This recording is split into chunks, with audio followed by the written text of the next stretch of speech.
Yo, what's up, family? Yo, I'm gonna do this video here today. We're gonna title this one, What Makes Some People Snap? You know what I'm saying? Really, what makes some people just snap and go, that's it? It's a lot of things.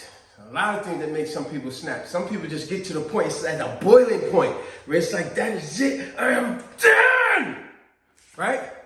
Let's run down, because it's everlasting what makes some people snap. But let's name some of the most common ones, right? It could be you and your relationship, right?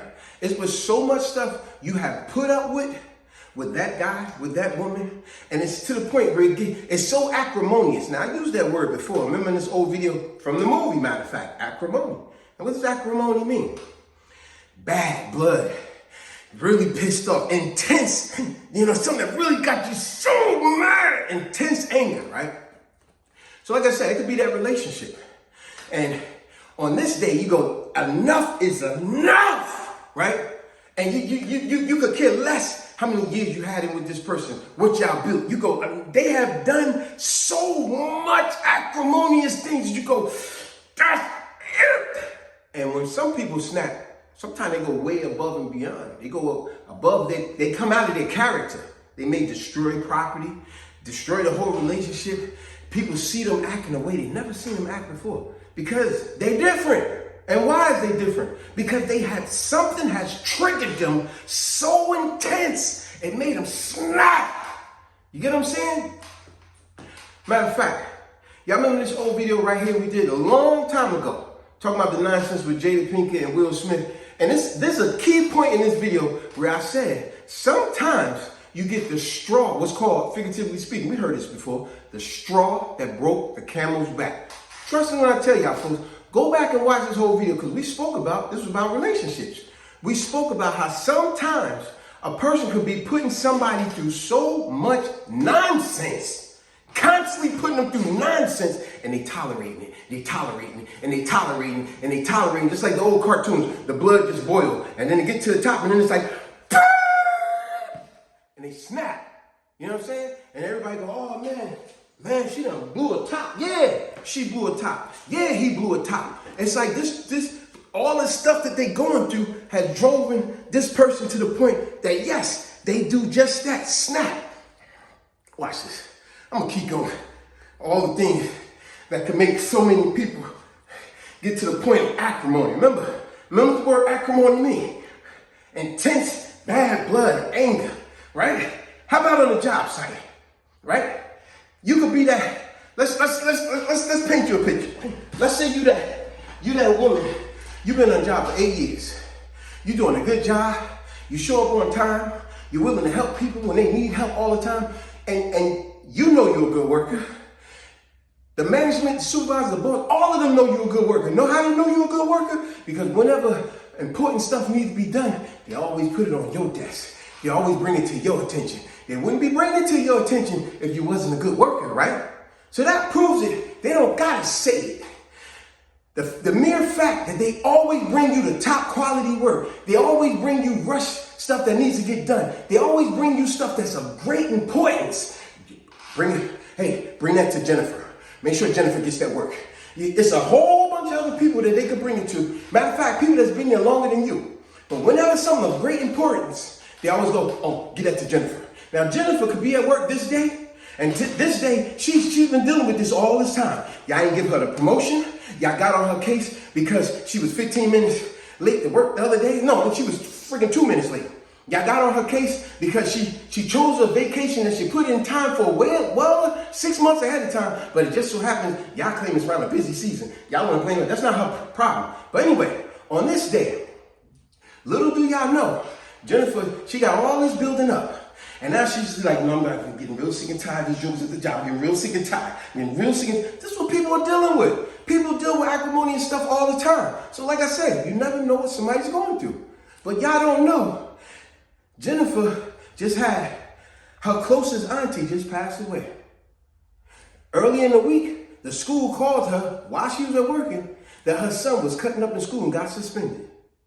She also put in for the promotion at the job, and y'all been looking over her every year. And y'all thinking about giving it to Bob over here. Just because Bob been there, it don't matter that Bob been there 15 years. You know, excuse me, he been there and you've been there and Jennifer only been there 8 years. The fact of the matter, Bob always dragging his feet. He always screwing up, and y'all know that. Because y'all bring all the important stuff to Jennifer, right?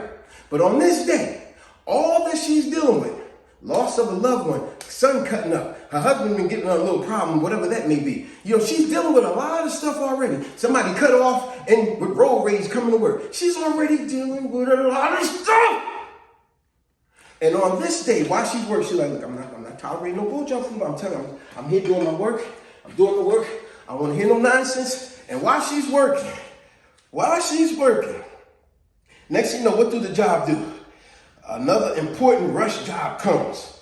And when the rush job comes, they go, oh, go take that and go put it on Jennifer's desk. Hey, Jennifer, we know you're busy, but we need, the boss says this is a rush job. You need to handle this. That be the day she'd be like, this is enough. You take this paper, you take this job, and y'all shove it. I'm sick of this crap. And everybody in other cubicles and wherever else, they're like, yo, oh my gosh, what is wrong with her? Did you see where she's done? Matter of fact, she's stoned out. I think she quit. Oh my gosh. And you know, they may rush to go get her and say, hey, no. Y'all keep passing her up for the promotion, the partnership, the raise, the vacations. You always messing with her with that. But yet still, all the important work you keep giving it to her. Y'all know she's a quality worker. Y'all know she's probably the best worker. But you keep passing her up. And every time it's important stuff to be done, y'all go to her, which means y'all know she's a person of quality. Y'all know it. But y'all don't want to show it. And then you want to say, oh my God, why she snap? Yes, there's a lot of reasons people snap. Watch this. Parents, all parents know that your kids will make you snap sometimes. How many times you done told your kid to clean up the room, clean up the house, of the stuff that they messed up? They messed up the kitchen, made a mess, had their friends over and leaving stuff all over. They messed it up, right? And you told them, girl, boy, you better get this stuff clean. And they still ain't do it. And then an hour later, they still ain't do it. The next day, you see it's even worse. And then eventually, you know, you come home this day and you be like, you know, that is it. You know what? You over here playing this damn video game. I done told you to clean this damn house up and you still ain't do it. You know what? And then that's when the parent take the damn hammer, they go out in the garage or whatever, get a hammer, come back and boom, bust the TV, break the daggone video game. And the kid all along is sitting there like, yo, mommy tripping. Nah. I thought I told you to clean your room. And I thought I told you that I'm playing my game. So when you get done playing your game, clean your room. Mommy ain't tripping. Guess what? Now mommy's like, yeah, let's see you play the damn game now. Now I broke the damn game. We want to see you play the game now. Play the game now. Because see, next time I tell you to do something, you better do it when I tell you to do it. Because now, ain't going to be no video games in this damn house. No video games whatsoever. Sick of telling y'all something over and over, and you still ain't done it. Just running around here like everybody supposed to be catering to you and you ain't did the damn thing I told you to do. See? You get a person where their blood is boiling. You know what I'm saying? You get them really pissed off, real you make them a person, a real acrimonious, you know, real pissed off. Watch this. Speaking of kids, kind of remind me, let me give you two movies. Remember the movie Crooklyn? Remember that? Real classic movie. We watched that movie so many times. Remember, there was a part in the movie where their electric got cut off. They were supposed to be going out to the park that day. And the electric company showed up and was telling them they cutting the electric off. How embarrassing it was. It was the wife, the husband, the kids, and all that. And the neighbors got to see this crap. And he's sitting there lying, talking about, hey, what you talking about? I paid the bill. Study line, I paid the bill. And he's like, sir, you did not pay the bill. And the wife go, honey, what's going on? What do they mean? He said, well, I don't know what they're talking about, but you guys do what you got to do. See, they're already dealing with nonsense. Like I said in the old video, remember? This video right here. You're dealing with, your car got repoed. Electric got cut off, gas got cut off. You're looking at a possible foreclosure of the house. You know, you find out he or she cheating, or you bring in disrespect to the house. All kind of nonsense, right? But anyway, remember later in that movie, she already dealing with bull jump from him, not taking care of responsibilities for the family. And then remember, later on that night, it was past bedtime. And she told the kids all to go to bed and cut the TV off. Remember? And her oldest son, he was watching the basketball game, the Knicks. Remember, she said, boy, cut that TV off and take y'all butt to bed. And then he was like, under his breath, not realizing she heard him. He said, what? Man, I'm gonna watch this TV. I don't care what she say. I'm watching TV. And she's like, what? Boy, what you say? And she ran upstairs and she was about to choke that door. And remember the father. Remember, he already got her going pissed off. You ain't paid all the bills. So you really ain't got no say so. You skating on thin ice. That's how she was looking at the father. You skating on thin ice. So she went upstairs, she was about to choke her son, like, what the hell you think you talking to, boy? I told you to cut the TV off. And remember, the father came up there, all the kids, they was like yelling and screaming and all that. And then she said, no, I said cut. And then the father was like, look, let the boy watch the TV. And she was like, who the hell is you trying to tell? You skating on thin ice already. You trying to pull some rake around here. So then he was like, everybody was yelling. He's like, that's enough. Everybody calm down. And then that's when the mother was like, after he said all that, and then he said, I pay the bills around here. She said, I want you out. He's like, what? See, in his mind, this is about our son. Nah, it was more than that. Because in her mind, you skating on thin ice. In his mind, he's like, wait a minute, this is about our son. How you turn it from something my son being disrespectful to, you want me out of the house. She said, I'm sick and tired of your nonsense. Get your shh and get out my house. That was messed up. But see, this is what I'm saying. Some people just don't realize it sometimes. You might be pissing somebody off. Your job, your relationship, your neighborhood, whatever, your family member. We know how family drive you crazy. And you don't realize you skating on thin ice. We know how we all got family members. All they do is take. They don't never give nothing.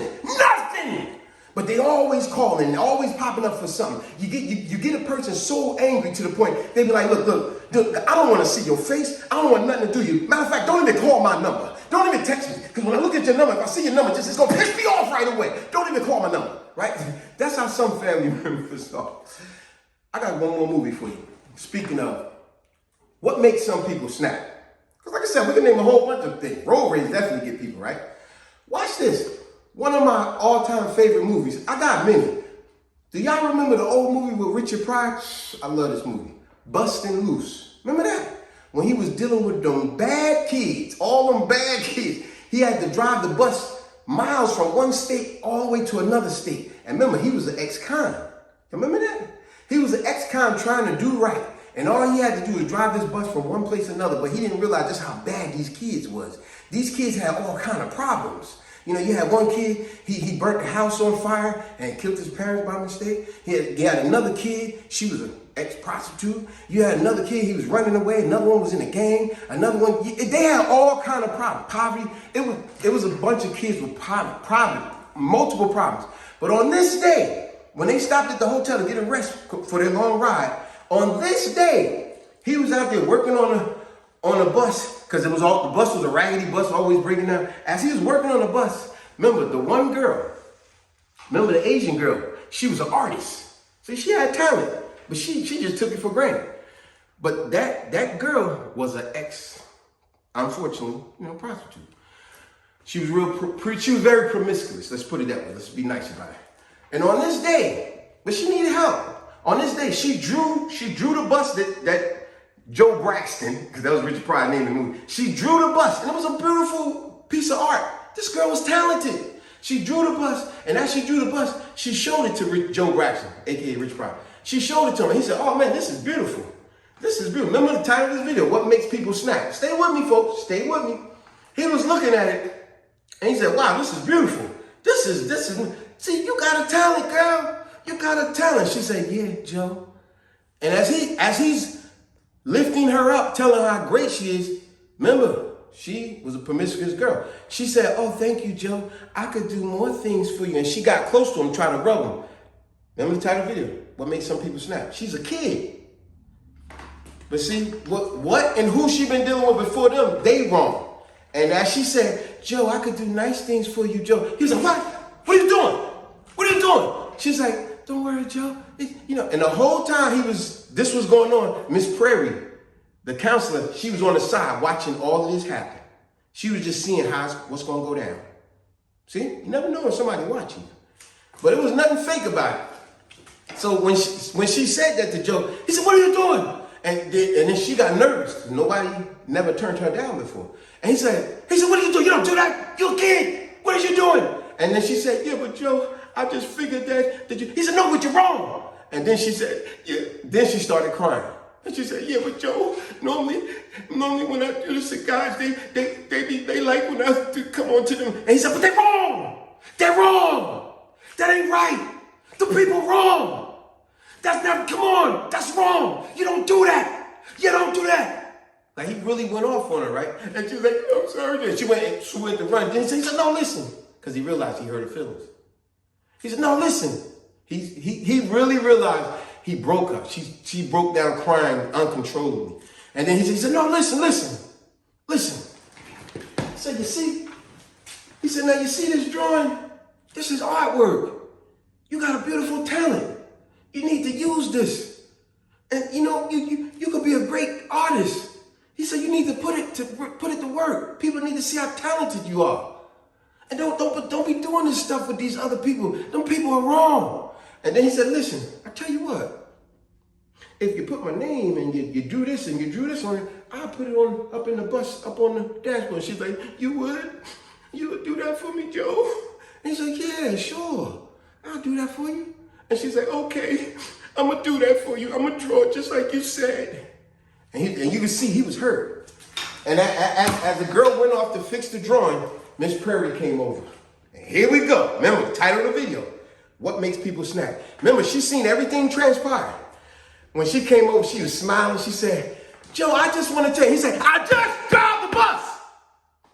And then she said, no, I just want to say the way you handle it. He said, listen, I'm not a social worker. I'm not a social worker. She said, yeah, but he said, I just drive the bus. I just drive the bus. Like, damn. See? In other words, my point is, he had snapped. What he had seen with this young girl and how her lifestyle previously was, and she thought that was okay and tried to do that with him. But see, he was a mature guy, a responsible guy, a guy that really got a heart. He realized, I got to tell her that's wrong. Don't do that. You're going to regret those things later.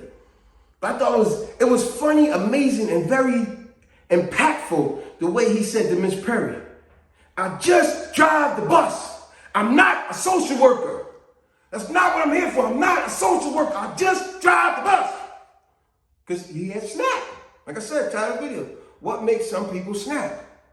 That little incident made him snap. Like, I remember when you said it yourself, man.